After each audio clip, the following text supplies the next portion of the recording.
My family staged an intervention to disown me from my failed life, saying, "It's for the good of our name." I signed their papers with a smile and said, "Fine." Months later, they begged me to save their business, and the look on their faces when I took full control was priceless. I'm Alex, the black sheep of my family. At least, that's what they've always called me. My family is all about appearances. We're talking about a whole clan obsessed with shiny things, literally. My parents own a chain of jewelry stores, the kind where rich people go to spend a year's worth of rent on something they'll wear twice. To them, jewelry isn't just a business, it's their identity. And apparently, I'm the blemish that tarnishes their perfect image. It's not like I'm some deadbeat who spends my days playing video games in the basement. Far from it. I've got my own business designing and customizing high-end bikes. I'm not talking about the kind you get from a sporting goods store. These are handcrafted, sleek machines with insane attention to detail. Bikes that cost more than some cars. My clients, CEOs, celebrities, and collectors who want something one of a kind. But here's the thing. I keep a pretty low profile. I don't drive flashy cars or wear overpriced watches. My workshop isn't in some shiny office park. It's in an old industrial building I bought outright. My team is small, just a few people I trust, and we churn out bikes that have a wait list 6 months long. My family. They don't know any of this. To them, I'm just the guy who chose a hobby over the family business. Growing up, my parents made it clear what they valued most: success, money, and keeping up appearances. My older brother Ethan was groomed to take over the jewelry empire. He's got the whole firstborn golden child thing down to a science. Vanessa, my sister, is their pride and joy because she married into money. And then there's Daniel, the baby of the family, who can do no wrong, even though he's coasting on the family name. I guess I was doomed from the start. I didn't want what they wanted. They loved the limelight, the constant need to network, and the pressure to maintain this image of a perfect family. I hated it. When I was a kid, I'd sneak away from their stuffy galas and charity dinners to tinker with anything I could get my hands on. Broken radios, old bikes, anything mechanical. That's how I found my passion. The older I got, the more obvious it became that I didn't fit in. My parents wanted me to join the family business, but I couldn't think of anything worse. Selling jewelry to people who care more about price tags than craftsmanship? No thanks. I wanted to build something with purpose. So, after college, which they only paid for because they thought I'd eventually come to my senses, I started working on my bike designs. At first, it was just me in my garage, but the demand grew fast. I poured everything I had into the business: time, energy, money, and it paid off. My designs started getting noticed, and suddenly I had clients willing to spend ridiculous amounts of money for my work. Here's where it gets funny. My family knows I'm self-employed, but they think I'm barely scraping by. They have no idea how successful I've become because I don't show it off. I drive a regular car, wear regular clothes, and avoid their little networking events like the plague. They take my quiet lifestyle as proof that I've failed. The truth is, I'm doing better than all of them combined. My business has hit 7 figures. I've got partnerships with big brands, a workshop that's booked out for months, and a reputation that's spreading globally. But none of that matters to them because, in their eyes, success isn't real unless you're wearing it on your wrist or parking it in the driveway. Every time I visit them, it's the same routine. Ethan brags about his latest strategic partnership, which is just a fancy way of saying he signed a deal Dad set up for him. Vanessa drops hints about her fabulous life, which mostly involves being a socialite. Daniel acts like a frat bro who never outgrew his college glory days. And me? I get the polite fake smiles and passive-aggressive comments about my potential. Still working on those bikes?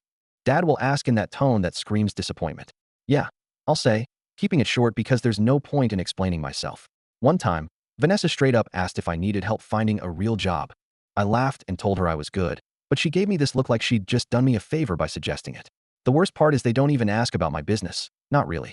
They assume it's a phase I'll grow out of, like I'm some teenager who doesn't know what he's doing. It's insulting, but also kind of hilarious. They're so wrapped up in their own world, so convinced that their way is the only way, that they don't even see what's right in front of them. I've kept my success to myself for a reason. It's not that I'm hiding it.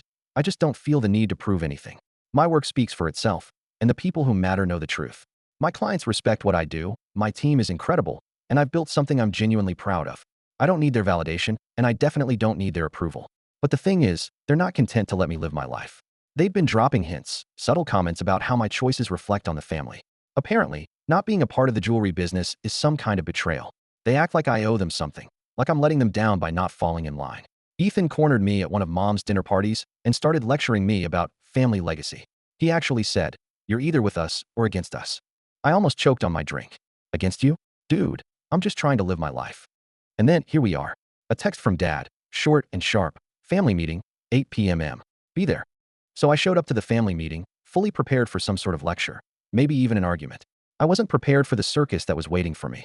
The moment I walked into the house, I could feel the tension in the air. It was like stepping onto a stage where the script had already been written, and I was the only one who hadn't read it. My dad opened the door and gave me this disapproving once-over, like he was already annoyed that I existed. He didn't even say hello. Instead, he just muttered, "You're late," and stepped aside to let me in. Now, for context, my dad's definition of late is anything less than 10 minutes early. So, yeah, I was technically on time, but to him, I might as well have been an hour behind schedule. I didn't bother arguing. There was no point. I just shrugged and walked in.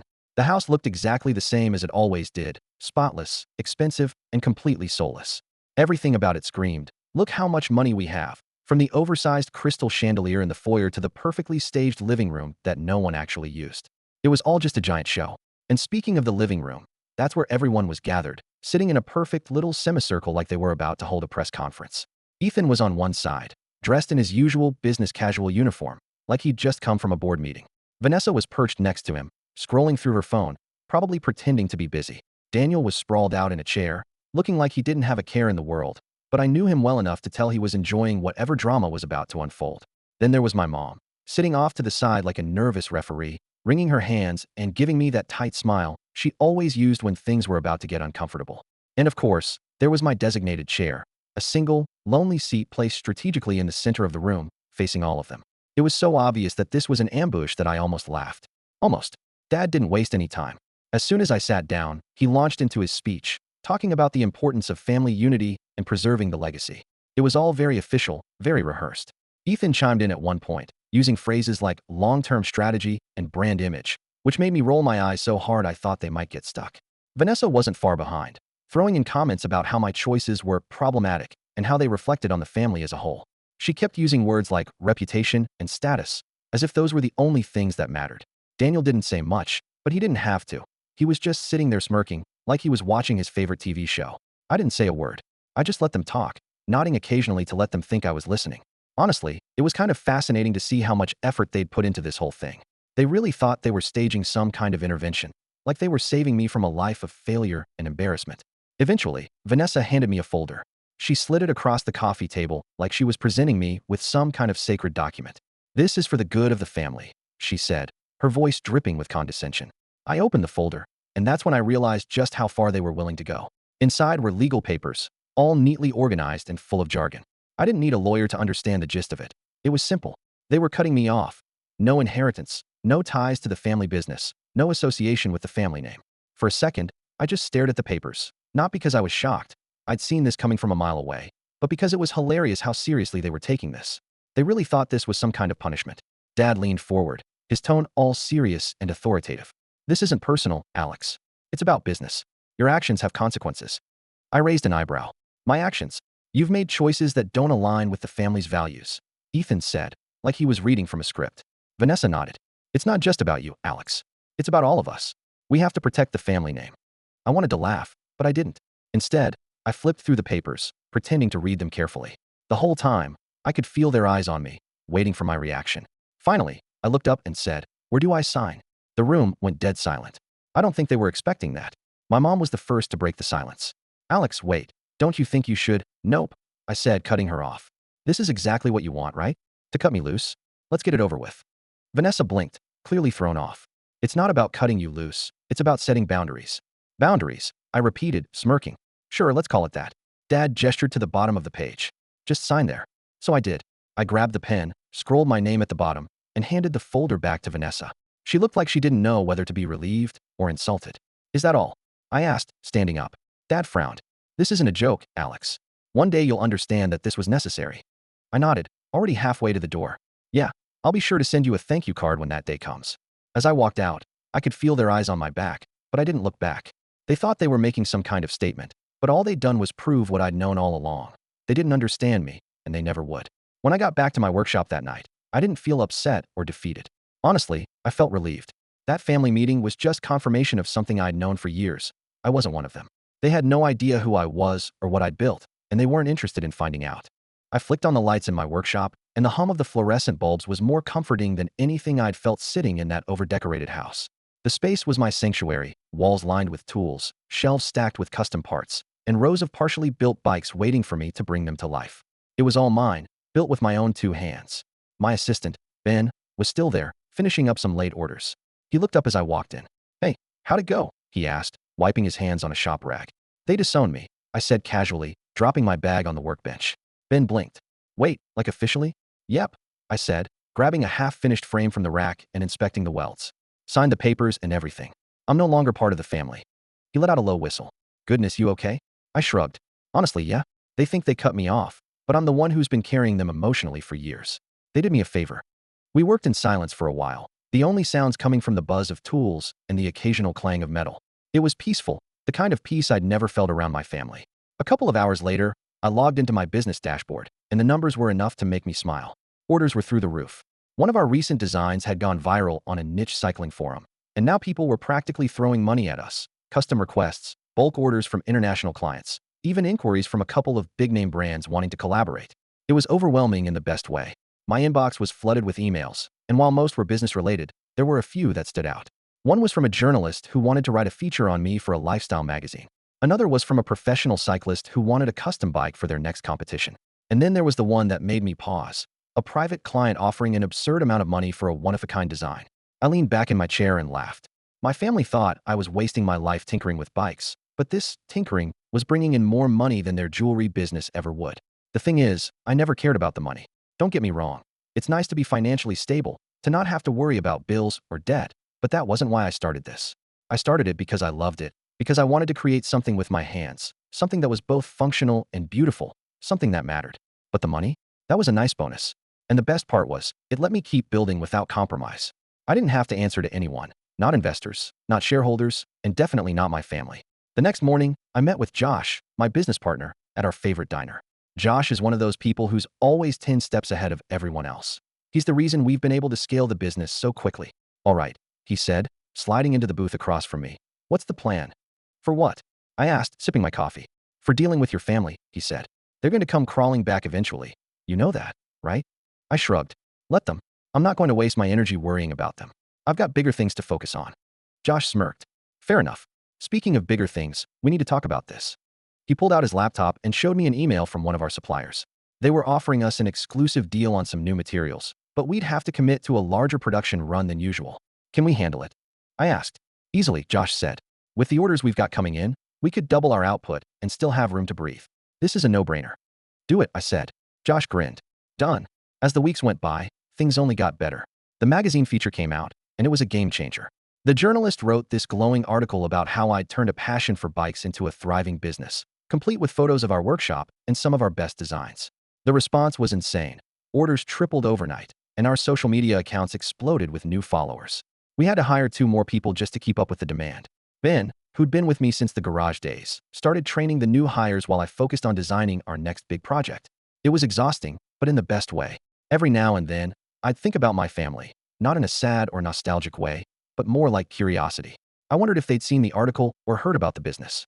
Part of me wanted them to know, just to see the looks on their faces, but another part of me didn't care. I was too busy building something real, something they'd never understand. One day, I got a call from a company that made high-end outdoor gear. They wanted to collaborate on a limited edition bike for their next product line. It was the kind of partnership that could take us to the next level, and I couldn't say yes fast enough. Josh and I spent weeks hammering out the details, working late nights to make sure everything was perfect. By the time the prototypes were ready, I knew we had something special.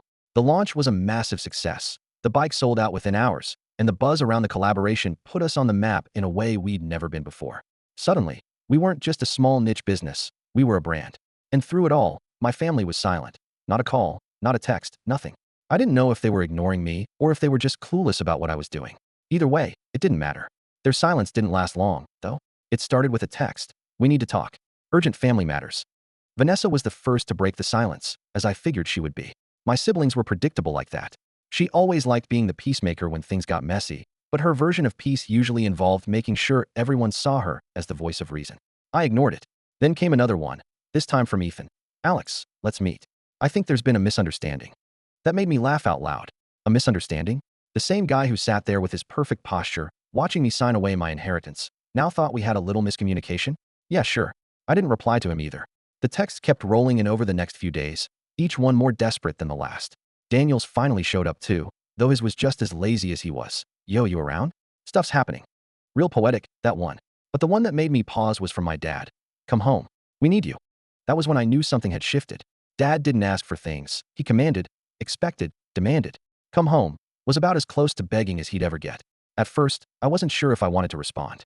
Part of me wanted to see just how far they'd go, but another part of me knew they'd eventually escalate. It wasn't in their nature to let things lie. They needed control, and I wasn't playing by their rules anymore. A week later, Josh and I were in the workshop when I got a call from an unknown number. Hello, Alex, a familiar voice said, overly formal. It was Ethan. We need to talk. I rolled my eyes. I got your texts. What do you want? He hesitated for a second, which told me everything I needed to know. It's about the family business. Ah, there it was, the family business, of course. We're having some challenges, he admitted, and I could practically hear the pain in his voice as he said the word. It's not a great time for us, and we think you could help. I could help, I asked, leaning back in my chair and smirking. That's interesting. Last time we talked, I was an embarrassment to the family. My choices didn't align with your values, remember? Alex, Ethan said, his tone shifting to that condescending older brother voice he loved so much. Let's not dwell on the past. This is bigger than all of us. I laughed. No, it's not. It's about you, Ethan, and Vanessa, and Dad, and the fact that none of you have any idea how to adapt to a world that's moving faster than you are. He tried to push back, but I cut him off. I'm busy, Ethan. If the business is struggling, maybe you should have thought about that before you decided I wasn't good enough to be part of the family. I hung up before he could respond. That was satisfying. The next move came a few days later when Vanessa showed up at my workshop unannounced. I was in the middle of fine-tuning a custom build for a new client when I saw her car pull into the parking lot. She stepped out in her designer heels and sunglasses, like she was walking into some fancy boutique, not a place where grease and metal were the main decor. I met her at the door, not bothering to hide my annoyance. What are you doing here? She gave me one of her overly polished smiles. Alex, we need to talk. I'm working, I said, crossing my arms. This won't take long, she insisted, slipping past me into the workshop. She glanced around, clearly unimpressed by the organized chaos. So this is what you've been doing? Bikes? Yep, I said, not offering anything more. She sighed and turned to face me. Look, things aren't great right now. The business is struggling, and Dad's not handling it well. Ethan's trying to hold things together, but she trailed off, waiting for me to jump in and save the day. I didn't. Finally, she said, we need you, Alex. Those words hit differently, but not in the way she probably thought. For years, I'd been the one they dismissed, the one who didn't measure up, and now they needed me. What exactly do you think I can do? I asked, leaning against one of the workbenches. You've always been good with creative ideas, she said, her tone just a little too sweet. And you've clearly been doing okay for yourself here. Okay, I said, raising an eyebrow. She flinched, realizing her mistake. I didn't mean it like that. We're in trouble, Alex. The market's changing, and we didn't adapt fast enough. Sales are down, and Dad's, well, he's too proud to admit we need help, but Ethan and I think you could bring something new to the table. I stared at her for a long moment, letting her words hang in the air. This was Vanessa, the same person who used to laugh at my little project, the same one who once told me I was wasting my potential. And now, here she was, asking for my help. It felt good. Let me get this straight, I said finally. You want me to come back and fix the business after everything you guys pulled? She nodded. We made mistakes, I'll admit that, but we're trying to make things right. I tilted my head, pretending to consider it. Yeah, no, I'm good. Vanessa's face fell. Alex, please, this isn't just about us. It's about the legacy. Your legacy? I corrected her. Not mine. I already have something I'm proud of, and it doesn't involve begging people to buy overpriced necklaces. Her polished facade cracked for a second, and I saw a flash of frustration, but before she could say anything else, I opened the door and gestured for her to leave. Have a nice day, Vanessa. Then, a week later, Dad himself showed up at the workshop, looking more tired and worn out than I'd ever seen him. He didn't even bother with pleasantries. We need to talk, he said, his voice low and serious. I leaned against the doorframe, crossing my arms. Do we, though? He sighed and ran a hand through his graying hair. Alex, I'll admit it, we were wrong about you. About everything. The business is failing. I can't fix it. Your brother can't fix it. We need your help. I stared at him for a long moment, letting the weight of his words sink in. This was the man who'd always preached about pride and reputation, standing here now, practically begging for my help. I'll think about it, I said finally, stepping aside to let him in. And that was the moment I realized the tables had completely turned. When I told my dad I'd think about it, I wasn't planning to let them off the hook. If they wanted me to save the family business, they were going to have to sweat for it. For once in their lives, they needed to understand what it felt like to not hold all the cards. They disowned me like it was nothing, and now, here they were, circling back, desperate to get me on board. I wasn't going to make it easy. The next few days, I let them stew. No calls, no texts, nothing. I wasn't ignoring them to be petty. Okay, maybe just a little. I wanted them to realize that they weren't in control anymore. Josh, of course, thought the whole thing was hilarious. So, let me get this straight, he said, leaning against the workbench while I fine-tuned a frame. They need you to save their business, but they haven't apologized, and they definitely haven't admitted how much they messed up. Pretty much, I said, smirking. And you're just letting them twist in the wind? I shrugged. Feels fair. Josh laughed. Man, I wish I had your patience. I'd be rubbing it in their faces every chance I got. Oh, don't worry, I said. They'll get what's coming, but it's not going to be on their terms. A few days later, Vanessa called again. This time I picked up. Alex, she said, sounding overly cheerful. Thanks for finally answering. I was starting to think you were avoiding us. I ignored the bait. What do you want? She hesitated, and I could tell she was trying to figure out how to phrase whatever plea she was about to make. I wanted to check in, see if you've given any more thought to, helping out with the family business. I've thought about it, I said. And I have a few conditions. She was quiet for a moment. Okay, what kind of conditions? I want full control, I said, enjoying the moment. Here's the deal. I'll take over the business. You'll stay on as employees. No titles, no power, just workers. You'll answer to me. Vanessa practically choked. Wait, full control? Alex, that's non-negotiable. I cut her off. If you don't like it, find someone else to fix your mess. She sputtered for a bit, trying to argue, but I stayed firm. Eventually, she said she'd talk to Dad and Ethan and get back to me. The next day, my dad showed up at the workshop again. He looked more put together this time, but the desperation in his eyes was still there. Vanessa told me about your conditions, he said as soon as he walked in. He sighed. It's a big ask, Alex. You're asking us to hand over the company that your mother and I built from the ground up. I leaned against the workbench and crossed my arms. No, I'm asking you to hand over the company that's failing because none of you know how to adapt. If you want me to save it, you have to let me run it my way. Otherwise, what's the point? He didn't say anything for a long time. I could see the internal struggle on his face. Finally, he nodded. Fine, you can have full control. But there's one condition. Here we go, I muttered. I want you to keep the family name attached to the business, he said. It's all we have left. I thought about it for a moment. It wasn't an unreasonable request, and honestly, I didn't care about the name one way or the other. Deal, I said. The real fun began after the family begrudgingly signed off on me taking full control. I didn't waste any time diving in. If they thought this was going to be some slow, gentle transition where they could argue or second-guess my decisions, they were dead wrong. This wasn't a democracy, it was a dictatorship, and I was the one holding the reins. The first thing I did after getting in charge was dismantle their precious hierarchy. Ethan had been running operations like he was auditioning for a reality show about clueless executives. His idea of leadership was yelling at people when things went wrong and taking credit when things went right. That wasn't going to fly. I called a staff meeting at the main office. All the managers, department heads, and key employees were invited. My family showed up too, but they looked uncomfortable as heck sitting off to the side, like kids waiting for the principal to yell at them. All right, I started, standing at the head of the conference table. Let's get one thing straight. The old way of doing things is dead. From now on, this company runs on results, not nepotism. A few people glanced nervously at Ethan, who was glaring at me like I'd just insulted his entire existence. I pointed at the whiteboard behind me, where I'd outlined a clear strategy. We're streamlining everything. No more bloated budgets, no more unnecessary overhead, and no more outdated practices. If you have ideas, I want to hear them. If you've been stuck under layers of bureaucracy, that ends today. This is your chance to prove what you're capable of. One of the managers raised her hand. And what about the family? I smirked. They'll be held to the same standards as everyone else. No exceptions. Ethan scoffed, but I ignored him. Vanessa looked like she wanted to crawl under the table, and Daniel was half asleep. Classic. Next, I tackled the stores. Half of them were bleeding money because they hadn't been updated in decades. The displays were tired, the layouts were confusing, and the staff looked like they were just waiting for someone to put them out of their misery. I shut down the worst-performing locations immediately. Some of the employees were upset, which I understood, but I made sure to offer severance packages and job placement assistance. This wasn't about punishing people, it was about saving the company. The remaining stores got a complete overhaul. I brought in designers to modernize the spaces, turning them into sleek, minimalist showrooms that focused on the products instead of gimmicky sales tactics. I also introduced a new inventory system that made it easier for customers to browse and buy, whether they were in-store or online. Speaking of online, that was another major area where the company had been failing. Their website looked like it was stuck in 2005, complete with clunky navigation and blurry photos. I scrapped the whole thing and hired a team of developers to build a new site from scratch. It was fast, user-friendly, and optimized for mobile. Within weeks of launching, online sales skyrocketed. Then came the product line. This was where I really put my stamp on things. For years, the company had been churning out the same old designs, gaudy, overpriced jewelry that catered to an aging clientele.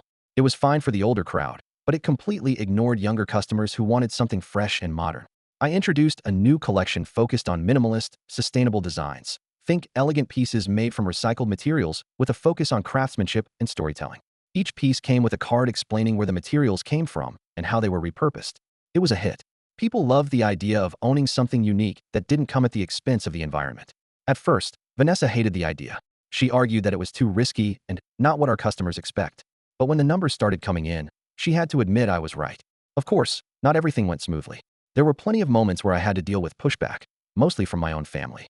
Ethan, in particular, seemed determined to undermine me at every turn. He'd pull me aside after meetings and say things like, "Are you sure this is the right move? I mean, you're new to this level of management." I'd just smile and say, "You're welcome to step aside if you think you can't handle the changes." That usually shut him up. And Daniel? Honestly, I didn't even know what he was doing half the time. He'd show up to meetings late, if at all, and contribute nothing. I eventually gave him a minor role managing the company's social media accounts, which kept him busy enough without causing any real damage. Despite the challenges, the results spoke for themselves. Within 6 months, the company was unrecognizable in the best way. Sales were up across the board, the new product lines were getting rave reviews, and we'd even started attracting younger, more tech-savvy customers. The best part? My family was starting to feel the power shift. They'd spent their entire lives at the top of the food chain, but now they were just employees like everyone else. They answered to me. One day, I called a meeting with just the 4 of us, me, Dad, Ethan, and Vanessa. I wanted to make sure they understood exactly where we stood. "Let me be clear," I said, leaning back in my chair. "This company is mine now. If you want to stay, you'll do things my way. If you don't like it, there's the door." Dad frowned, but didn't say anything. Ethan looked like he wanted to argue, but Vanessa put a hand on his arm and shook her head. "I'm serious," I continued. "I'm not here to keep the family legacy alive. I'm here to build something better. If that means letting go of the past, so be it." For once, no one had anything to say. The turning point came when one of the industry's biggest trade shows invited us to showcase the new collection. It was the kind of event that could make or break a company's reputation, and I was determined to make an impression. I designed the booth myself, creating a sleek, immersive experience that highlighted the sustainable designs and told the story of the company's transformation. My family was there, of course, but this time they weren't the stars of the show, I was. Customers, journalists, and industry leaders flocked to our booth, praising the new direction and asking how we'd managed to turn things around so quickly. I made sure to give credit where it was due, mainly to the employees who'd worked tirelessly to make it happen. As I watched people admire the pieces I'd helped create, I felt a sense of pride that I'd never experienced. This wasn't just about saving a business. It was about proving to myself, and to them, that I was capable of so much more than they'd ever given me credit for. By the end of the show, we'd secured several new partnerships, and the buzz around the brand was bigger than ever. My family was finally starting to understand that I wasn't just the black sheep anymore. I was the one leading the charge. Then, one day, it happened, the moment I'd been waiting for. We just wrapped up a quarterly review meeting where I presented some of the best numbers the company had ever seen. I was closing out the presentation when my dad cleared his throat. "Alex," he said, his voice softer than I'd ever heard it. "I just want to say I'm proud of you. You've done something none of us could have done. You didn't just save the business, you made it better." The room went silent. Even Ethan and Vanessa looked surprised. "Thanks," I said, keeping my tone neutral. Vanessa chimed in. "Dad's right. We should have seen your potential sooner. You've taken this company to places we never thought possible." Ethan nodded reluctantly. "You proved us all wrong. I can admit that." It was a strange feeling, hearing them admit it out loud. "We've been talking," Dad continued, glancing at the others. "We'd like to fix things, not just the business, but us. The family." There it was, the apology, the olive branch. I sat back in my chair, letting their words hang in the air for a moment. "I appreciate that," I said.